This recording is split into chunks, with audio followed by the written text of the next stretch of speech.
Today we're going to be recreating this set of tongs. Now this looks like it's 5/16 or 8 mil through here, and it gets thicker as it comes around to almost 10 mil. And this same thing here with the smaller jaw. But we're going to make it out a 1/4 inch and see how that works for us. We're going to start with the loop jaw. I'm just going to knock in these corners.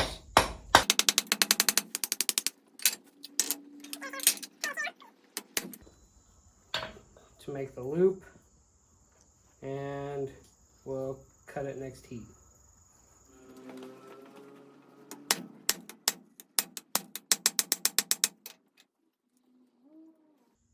Okay, now we are going to scarf this for a T-weld.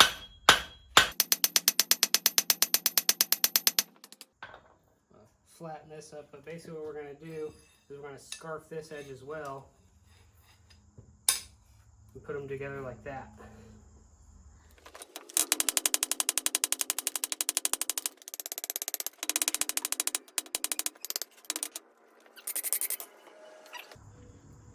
We have both pieces scarved. Next we will weld them.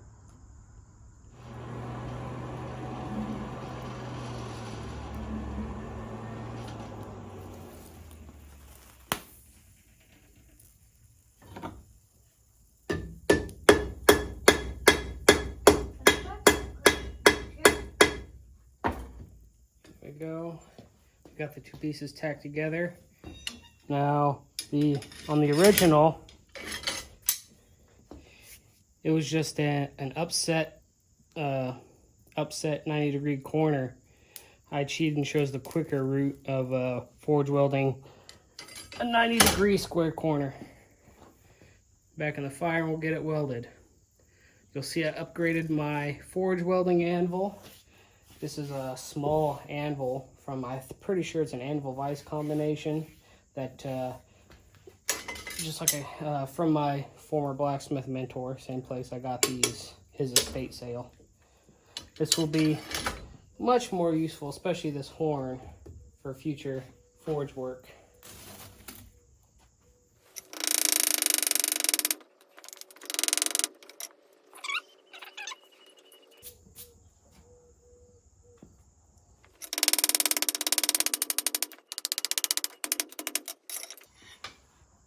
There we go, forge welded. Next we'll clip it off and draw this down for a cleft weld.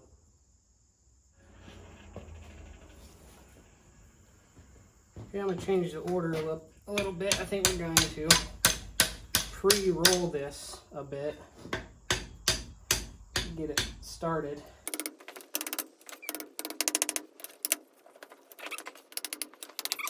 There we go. Okay, now we will cut it off.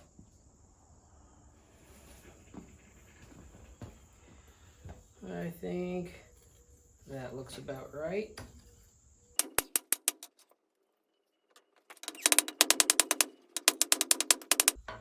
Okay, we got the start of our scarf.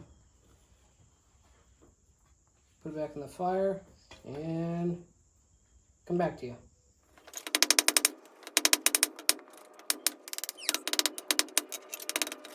Okay, now we're going to cleft weld on the reins. You can see I left all the thickness from pushing those corners in.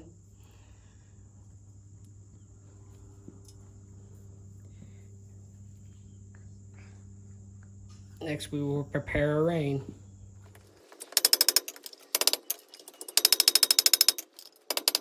Okay, I think we're going to take another heat on this to get enough mass we want, but that's how we're setting up the female cleft of the weld.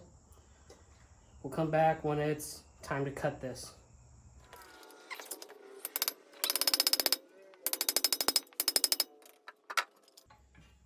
Okay, we're going to keep splitting this till we have about 5/8 of an inch.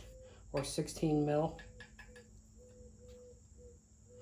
And then we will use our straight beam to draw out these lips for the scarves.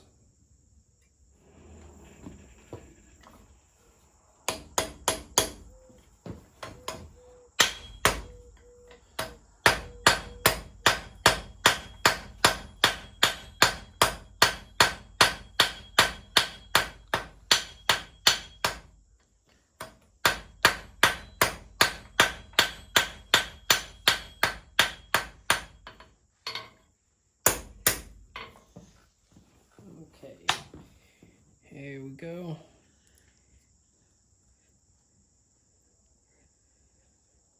That's ready to weld.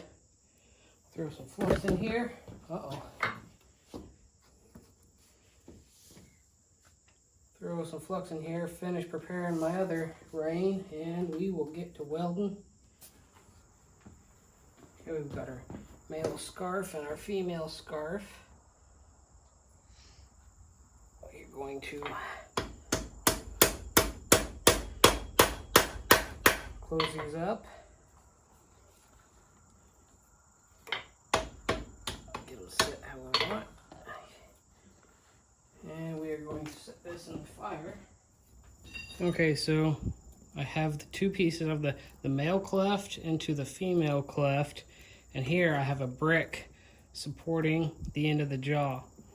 Now we're going to bring this up to welding heat. When we see this thing look like melted butter, we're going to wrap the end of the rein here, driving the female cleft into the male cleft. That will tack them together where we can take them out and weld them on our forge welding anvil. Nice long soak. The outside's up to temperature, but the middle isn't quite where I want it yet. And now it is. Tack and weld. I don't want to go too much further with that. So we'll add some more flux. And back on the fire it goes.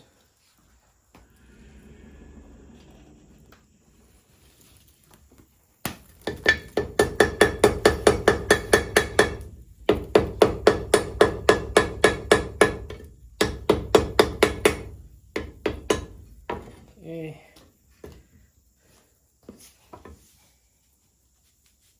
A little more flux to help blend in these welds.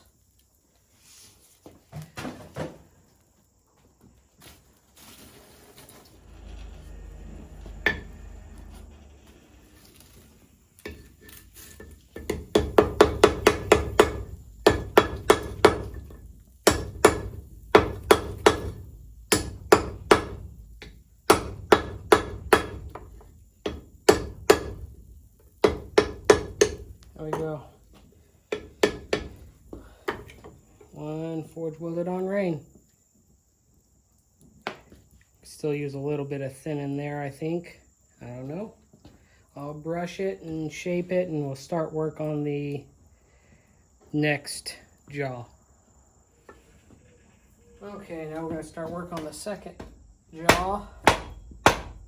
This is the same 1/4x1 material. I'm gonna do something fancy, I think, with this. I'm gonna make a little curvy cube.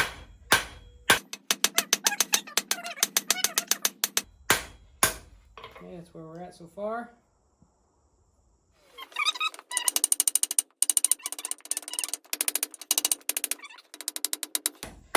That's where we're at so far. Heat this back up, finish curling it.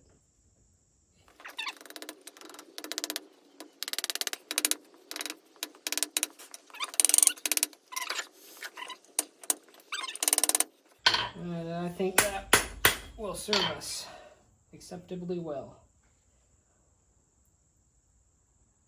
Now we'll clip it off back here and prepare it for a cleft weld. Okay, so I've been playing with these. We're about ready to punch the hole now. But I gave myself way too much material for this loop. So I think I'm gonna push this down a little bit so it's more in the center. And I didn't quite get that graceful swoop that the other one has. It went up and then down and back up. I didn't give myself enough material here, so I just got to make a downward swoop and back up. But that's where we're at. I will adjust this a little more and then we will punch the holes and rivet it. Okay, I got some 3/8 or 10 mil for the rivet. We're going to use my small stock cutter. And I'll give myself a little more than I think I need.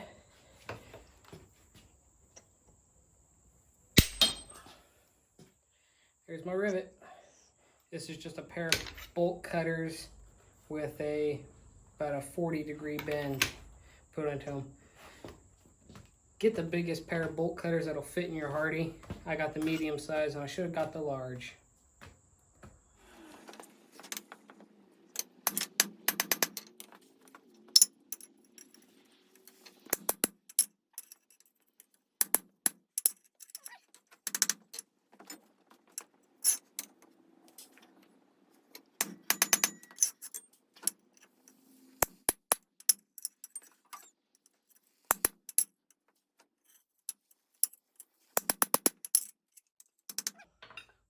I'll drift these with a drift pin, and when I come back, we'll be riveting. And this is my combination cut plate here in the middle, and each one of these holes is a different size for through punching.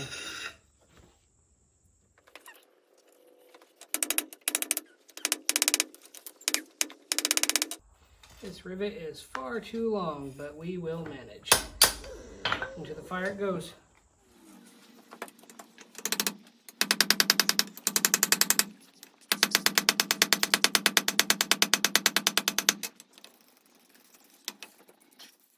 There's one half of the rivet. Let's work on this other half.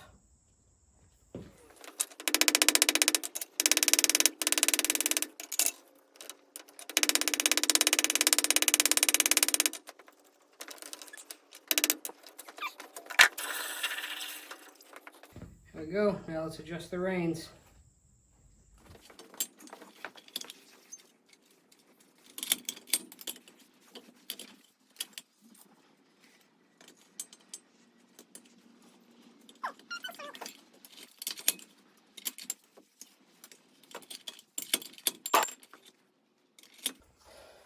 There you go. Kind of funky upswept, but there we have it.